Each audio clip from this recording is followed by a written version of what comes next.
नमस्कार, मेरा नाम है अमिताभ और स्वागत है आपका दृष्टि सीयूईटी चैनल पर। आज का हमारा जो संदर्भ है वो टारगेट सीयूईटी के अंतर्गत सामान्य हिंदी का ये तीसरा खंड है। और अब तक आपने अभी प्रीवियस सीरीज को नहीं देखा है तो जाएं और उसको देखें। और हमारी पूरी ये कोशिश है कि आगामी जो परीक्षा है उसमें इन प्रश्नों के माध्यम से जो आपका अभ्यास है उस अभ्यास से आपकी तैयारी को और बेहतर धार दिया जा सके।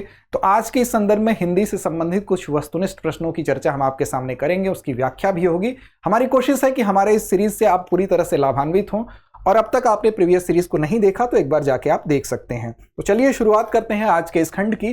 पहला प्रश्न आपके सामने है, निम्नलिखित में से संज्ञा का उदाहरण नहीं है। आपको बताना है कि इन विकल्पों में से संज्ञा का उदाहरण क्या नहीं है। पहला है सुंदरी, दूसरा है वह, तीसरा है मानव और उसके बाद डी है आपका पटना। तो इनमें से संज्ञा का उदाहरण नहीं है ये बताने से पहले आपको पता होना चाहिए कि संज्ञा कहते किसे हैं। तो किसी व्यक्ति, वस्तु या स्थान के नाम को संज्ञा कहा जाता है। अब इसमें से आप देखें, सुंदरी भी किसी का नाम होता है, मानव भी नाम होता है, पटना किसी शहर का नाम है ही। आप सभी जानते हैं बिहार की राजधानी पटना है। इनमें से वह जो है ये जो है आपका उत्तर हो जाएगा, क्योंकि ये संज्ञा के अंतर्गत नहीं आता है। व्याख्या पक्ष को देखते हैं। व्याख्या कहता है कि सभी विकल्पों में से वह जो है वो सर्वनाम है, न कि संज्ञा। किसी जाति, द्रव्य, गुण, भाव, व्यक्ति, स्थान और क्रिया आदि के नाम को संज्ञा कहते हैं, आप सभी को पता है। लेकिन संज्ञा के स्थान पर जो शब्द प्रयुक्त होते हैं उसको सर्वनाम कहते हैं। तो इसके अंतर्गत बी विकल्प आपका सही हो जाएगा। जैसे मैं, वह, तुम, हम, ये सब सर्वनाम आता है। तो इसमें आप देख सकते हैं कि सर्वनाम क्या है, वह है, इसलिए बी विकल्प आपका सही हो जाएगा। अगले प्रश्न की तरफ चलते हैं। अगला प्रश्न है, संज्ञाओं के साथ आने वाली विभक्तियों को क्या कहा जाता है?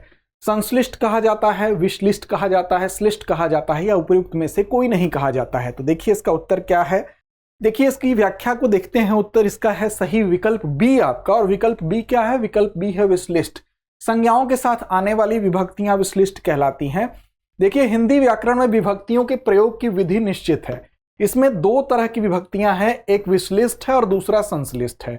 संज्ञा के साथ जो आएगा, जो विभक्तियां प्रयुक्त होंगी वो विश्लिष्ट होती हैं, और साथ ही सर्वनाम के साथ जो विभक्तियां प्रयुक्त होती हैं उसको संश्लिष्ट कहा जाता है। तो यहां संज्ञा के साथ पूछा गया है, इसलिए आपका सही उत्तर जो है विकल्प बी अर्थात विश्लिष्ट सही विकल्प आपका हो जाएगा। अगला प्रश्न है, उसको व्यापार में करोड़ों का घाटा हो गया, उक्त वाक्य में किस प्रकार का विशेषण है? आपको विशेषण पूछा जा रहा है। तो व्यापार में करोड़ों का घाटा है, यह शब्द है संख्या बोधक, परिमाण बोधक, अनिश्चय बोधक, या उपयुक्त में से कोई नहीं। तो देखिए करोड़ों का घाटा यहां कहा जा रहा है। तो व्याख्या में देखते हैं क्या बात है, क्या विकल्प सही है। तो विकल्प आपका सी सही है। सी विकल्प क्या है? तो सी विकल्प है अनिश्चय बोधक। अब देखिए यहां पर करोड़ों का घाटा कहा जा रहा है। करोड़ों में कोई निश्चित संख्या का बोध नहीं हो रहा है। अगर ये कहा जाता 1 करोड़ का घाटा, 2 करोड़ का घाटा, 5 रुपए का घाटा, 10 रुपए का घाटा, तो ये निश्चय वाचक संख्या का बोध होता। तो वहां पर आपका अनिश्चय नहीं होता, अनिश्चय की स्थिति नहीं होती। फिलहाल संख्या बोधक वो होता, उस संख्या का ज्ञान हमको होता। इसी तरह परिमाण बोधक किसी मात्रा को बताया जाता कि 10 किलोग्राम, 50 किलोग्राम, 50 लीटर, 800 लीटर, तो वो परिमाण बोधक होता है, एक विशेष मात्रा के बारे में वो उस चीज को इंगित करता। तो यहां पर ये दोनों कंडीशन नहीं है, इसलिए यहां पर अनिश्चय बोधक आपका सही विकल्प हो जाएगा। देखें व्यापार में करोड़ों का घाटा हो गया, वाक्य में अनिश्चय बोधक ही है, क्योंकि इसमें प्रयुक्त शब्द करोड़ों जो है वो किसी निश्चित संख्या को का बोध नहीं करा रहा है। अगला प्रश्न है, कौन सा विशेषण निश्चित संख्यावाचक विशेषण नहीं है? निश्चित संख्यावाचक विशेषण नहीं है पूछ रहा है आपको। विकल्प में से देखते हैं। कुर्ते के लिए 2 मीटर कपड़ा चाहिए। अब यहां देखिए 2 मीटर है, तो क्या यह निश्चित है कि नहीं है? निश्चित बिल्कुल है। अगला है 1 किलो आम से ज्यादा मत लाना। यहां 1 किलो क्या है? एक निश्चित मात्रा को बता रहा है। सैकड़ों लोग मारे गए। अब यहां देखिए सैकड़ों लोग में कितने लोग?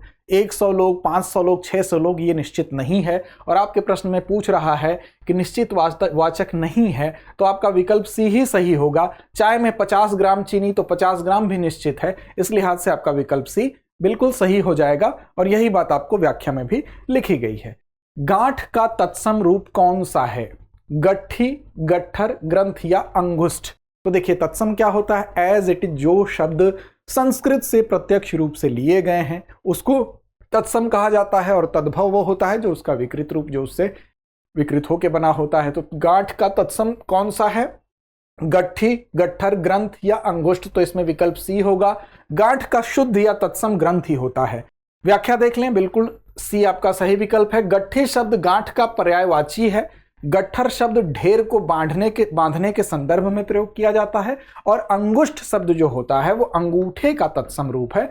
तो ये इसकी अन्य व्याख्याएं हैं। निम्नलिखित में से तत्सम क्या है? इनमें से आपको तत्सम का चयन करना है। गधा, गाय, घड़ा या ग्राहक, इसमें से तत्सम क्या है? तत्सम जैसा कि शुरू में ही बताया गया कि एज इट इज, जो कि संस्कृत से लिया गया है। तो सही विकल्प को देखते हैं इनमें से क्या है। तो दरअसल इसमें से जो ग्राहक शब्द है वो तत्सम है, क्योंकि इसका तद्भव जो होता है वो गाहक होता है। आपने गांव में सुना होगा, कई बार इस शब्द का प्रयोग तद्भव के रूप में किया जाता है। अन्य शब्दों के तत्सम और तद्भव इस प्रकार हैं, आप देखें तद्भव और तत्सम। गधा का गर्दभ होता है इसका तत्सम, गाय का गौ होता है, और घड़ा का घट होता है। तो ये अन्य तत्सम थे जो विकल्पों में दिए हुए थे। अगला प्रश्न, अनि शब्द का सही पर्यायवाची बताइए। स्वादिष्ट, सेना, दुष्ट या सेतु। तो अनि का पर्यायवाची आप तभी बता सकते हैं जब अनि का अर्थ मालूम हो। तो देखें सही उत्तर क्या है। तो बी इसका सही विकल्प है, बी अर्थात सेना। सेना का पर्यायवाची है अनि। अब देख लीजिए, अनि शब्द का सही पर्यायवाची सेना है। अन्य पर्यायवाची शब्द सेना के क्या हो सकते हैं? फौज हो सकता है, दल हो सकता है, कटक हो सकता है। तो ये अन्य पर्यायवाची हैं।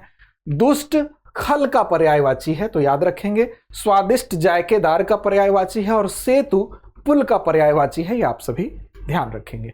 अगला प्रश्न है, इनमें से अग्नि का पर्यायवाची शब्द नहीं है। नहीं शब्द पे हमें विशेष गौर करना है। विशेष रूप से परीक्षाओं में नहीं को न देखने के कारण गलतियां होती हैं। यहां पर देखिए, शांडिल्य, वैश्वानर, कांतार और जातवेद, इसमें से हमको बताना है कि अग्नि का पर्यायवाची क्या नहीं है। तो देखिए, इसमें से जो सी विकल्प है वो आपका सही है।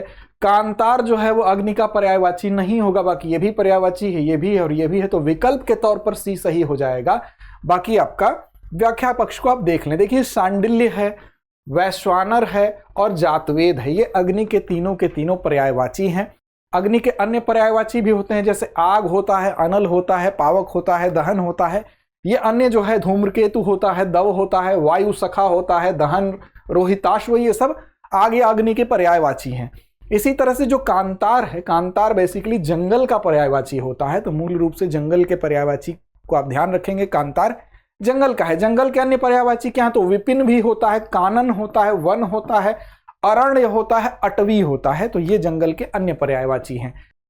आगे देखें, विलोम की दृष्टि से कौन सा युग्म सुमेलित है? इसमें से आपको बताना है। आलोक ज्योति सुमेलित है, तम मंद सुमेलित है, नूतन मलिन सुमेलित है या वाम दक्षिण सुमेलित है। तो देखिए, वाम का दक्षिण सुमेलित है, बाकी ये सुमेलित नहीं है। आलोक का मतलब भी प्रकाश होता है, ज्योति का मतलब भी प्रकाश होता है, तो ये लगभग एक ही चीज है। तम का मतलब अंधकार होता है, मंद का मतलब धीमे होता है, तो ये नहीं होगा। नूतन और मलिन, नूतन मतलब नया और मलिन मतलब गंदा, तो ये भी नहीं है। लेकिन वाम अर्थात बायां और दाहिना, तो ये बिल्कुल सही है। आपका डी सही होगा, वाम और दक्षिण। आलोक का अंधकार, नूतन का पुरातन और तम का विलोम प्रकाश होता है, तो इस लिहाज से आपका विकल्प डी हो जाएगा। पहाड़ का निचला भाग वाक्यांश के लिए एक शब्द क्या है? पहाड़ के निचले भाग को क्या कहा जाता है? उसके लिए एक शब्द आपको बताना है। उपत्यका या अधित्यका, औरस या पहाड़ी। तो इसमें से सही विकल्प देखते हैं, तो आपका सही विकल्प ए है। ए अर्थात उपत्यका। उपत्यका किसको कहते हैं? तो पहाड़ का जो निचला भाग है, उस वाक्यांश के लिए एक शब्द का प्रयोग किया गया है।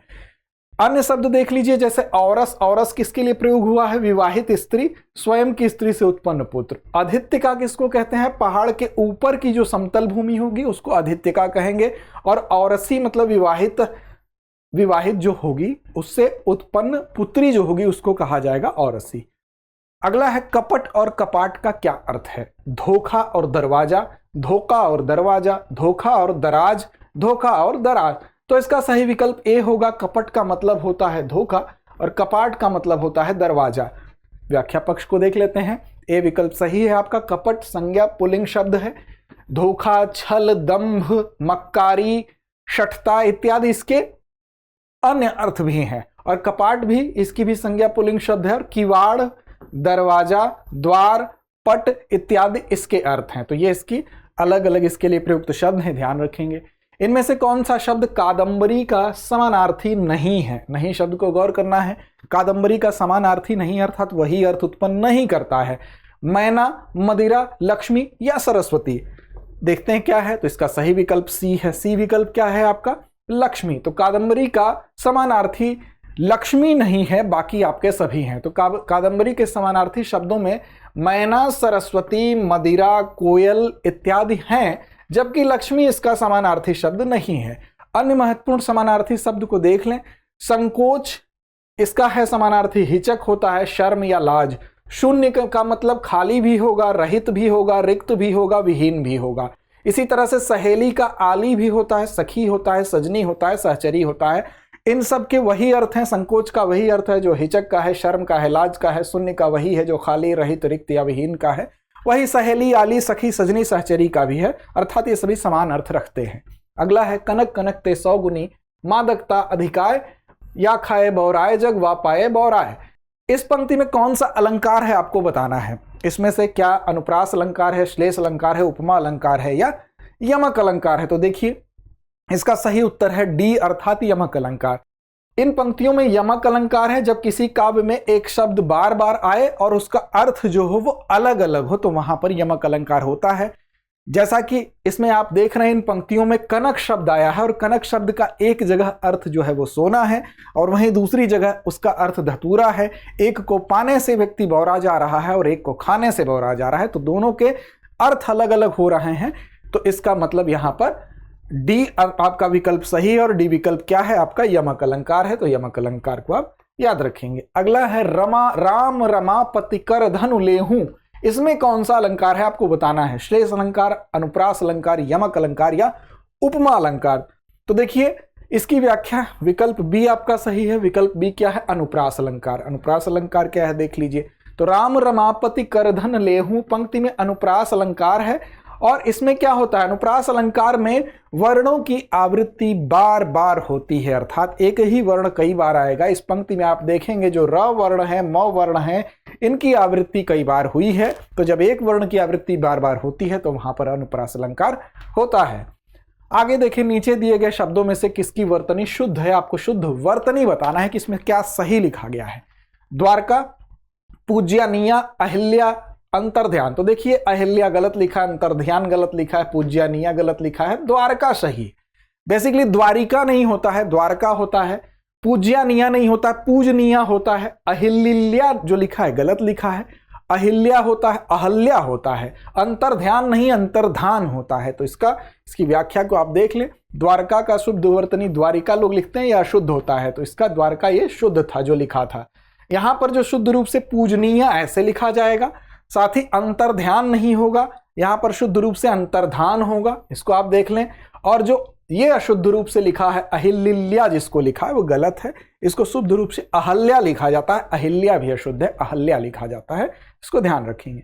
अगला है निम्नलिखित में से अशुद्ध वाक्य का चयन करना है। 4 वाक्य हैं, इसमें अशुद्ध क्या है। गौतम ऋषि की पत्नी का नाम अहल्या था, इस कार्य में बहुत विलंब हो गया, रसगुल्ला बहुत स्वादिष्ट है, एक गुलाब की माला खरीद लेना। तो देखिए इसमें से अगर वाक्यों को देखें तो इसमें से अशुद्ध वाक्य के रूप में आप देखेंगे तो गौतम ऋषि की पत्नी का नाम अहल्या ठीक है, इस कार्य में बहुत विलंब हो गया, ये भी ठीक है। रसगुल्ला बहुत स्वादिष्ट है, ये भी ठीक है। एक गुलाब की माला खरीद लेना की जगह गुलाब की एक माला होना चाहिए, क्योंकि माला एक है, न कि एक गुलाब की माला। एक गुलाब से माला बनाना संभव ही नहीं है, तो इस लिहाज से यह वाक्य गलत है। माला में हमेशा कई गुलाब होंगे और यही इसकी व्याख्या भी। इसमें देखें एक गुलाब का प्रयोग तो त्रुटिपूर्ण है, क्योंकि माला के लिए कई गुलाबों की आवश्यकता पड़ती है जो कि एक माला का रूप लेते हैं। अगला है निम्न में से कौन सा वाक्य अशुद्ध है। इसमें से अशुद्ध वाक्य आपको देखना है। भारत के इतिहास में 15 अगस्त का बहुत महत्व है, रात उसका प्राण पखेरु उड़ गया, आज भी लाल बहादुर शास्त्री जी को याद किया जाता है, क्या आप मेरे साथ चलेंगे। तो देखिए इसमें आप ध्यान देंगे, इसमें विकल्प के तौर पर अगर देखें, भारत के इतिहास में 15 अगस्त का बहुत महत्व है, सही है। आज भी लाल बहादुर शास्त्री जी को याद किया जाता, सही है। क्या आप मेरे साथ चलेंगे, यहां पर प्रश्नवाचक चिन्ह होना चाहिए, इसको प्रश्नवाचक चिन्ह ही मान लीजिए, तो यह भी वाक्य आपका सही होगा। लेकिन रात उसका प्राण पखेरु उड़ गया गलत होगा आपका। इसमें होना चाहिए रात या रात्रि को उसके प्राण पखेरु उड़ गए। तो इस लिहाज से आपका बी विकल्प होगा, जो कि यहां पर आपके विकल्प में दिया गया। इसका शुद्ध रूप क्या होगा, रात या रात्रि को उसके प्राण पखेरु उड़ गए। अगला है निम्नलिखित में से कौन सा स्वर संधि का भेद नहीं है। स्वर संधि के कुछ भेद हैं, उन भेदों में से कौन सा उसका भेद नहीं है आपको बताना है। दीर्घ, अनादि, गुण या वृद्धि। तो देखिए स्वर संधि के भेद में अनादि नहीं होता है बल्कि अयादि होता है, इस लिहाज से आपका बी विकल्प जो है वो अशुद्ध है, इसका भेद नहीं है, इसको ध्यान रखना है। स्वर संधि के जो भेद हैं उसमें दीर्घ स्वर संधि, गुण स्वर संधि, वृद्धि स्वर संधि, यड़ संधि, अयादि संधि होता है, न कि अनादि संधि होता है। तो याद रखेंगे इनमें से किस शब्द में उपसर्ग नहीं है। उपसर्ग क्या होता है? जो पहले प्रयुक्त होता है उसमें अर्थ को जन्म देता है उस शब्द में। तो अपराध, अपयश, अपमति और अपमान। तो देखिए अपयश, अपमति और अपमान में उपसर्ग का प्रयोग पहले हुआ है, लेकिन अपराध में नहीं है। अपराध संपूर्ण रूप से एक शब्द है, इस लिहाज से आपका विकल्प ए सही होगा। व्याख्या देख लेते हैं। अपराध उपसर्ग द्वारा निर्मित शब्द नहीं है, बल्कि यह मूल शब्द है। तो मूल शब्द है, इसलिए ए विकल्प सही हो जाएगा। बाकी सब में आप देखेंगे कि एक उपसर्ग का प्रयोग किया गया। उपसर्ग क्या होता है? उपसर्ग अव्यय या शब्दांशों को कहा जाता है जो किसी शब्द के पहले आकर उसका विशेष अर्थ या विकार उत्पन्न करते हैं। अब देखिए अपमान में अप उपसर्ग का प्रयोग हुआ है, अपयश में अप उपसर्ग हुआ है, अपमति में भी अप उपसर्ग का प्रयोग हुआ है, जबकि मति मूल शब्द यहां पर है, यश मूल शब्द यहां पर है और यहां मान मूल शब्द है। तो मान मूल शब्द में, यश और मति, इन तीनों के तीनों मूल शब्दों में अप नाम का जो उपसर्ग है वो लग के इसको विशेष अर्थ या विकार इसमें उत्पन्न कर रहा है। अगला है निम्नलिखित में से विलोम की दृष्टि से सही युग्म क्या है? अधिष्ठित, प्रतिष्ठित, आस्था, विश्वास, असूया, अनुसूया, प्रमुख और विमुख। तो देखिए इसका सही विकल्प क्या है? सही विकल्प है सी, असूया का अनुसूया सही विकल्प है। बाकी आपके गलत हैं, देख लीजिए। असूया का विलोम अनुसूया होता है। अन्य विकल्प त्रुटिपूर्ण है। कैसे? अधिष्ठित शब्द का विलोम आपका अनधिष्ठित होता है, आस्था शब्द का विलोम अनास्था होता है और प्रमुख शब्द का विलोम सामान्य होता है। तो इस लिहाज से आपका सी विकल्प सही होगा। और अंत में इन अभ्यास प्रश्नों के माध्यम से आपकी धार को और तेज करने के साथ हमारी कोशिश है कि इस अभ्यास प्रश्न से आप अपने दिमाग की एक्सरसाइज करें और इसका जवाब कमेंट बॉक्स में दें, ताकि हमें पता चल सके कि आप हमसे कितने बेहतर तरीके से जुड़े हैं। आपके जो जवाब हैं वो हमारा उत्साह बढ़ाएंगे। तो आपके लिए ये प्रश्न आज आपके सामने है कि ऐसे शब्द जो उच्चारण और वर्तनी की दृष्टि से समान हो पर व्युत्पत्ति तथा अर्थ की दृष्टि से भिन्न हो, वो क्या कहलाते हैं? विकल्प है पर्यायवाची शब्द, समरूप या समुच्चारित शब्द, विपर्याय या विलोम शब्द, या उपयुक्त में से कोई नहीं। तो उम्मीद है आप सही और सटीक जवाब जरूर देंगे। लड़ते रहें, अपने लक्ष्य की ओर बढ़ते रहें।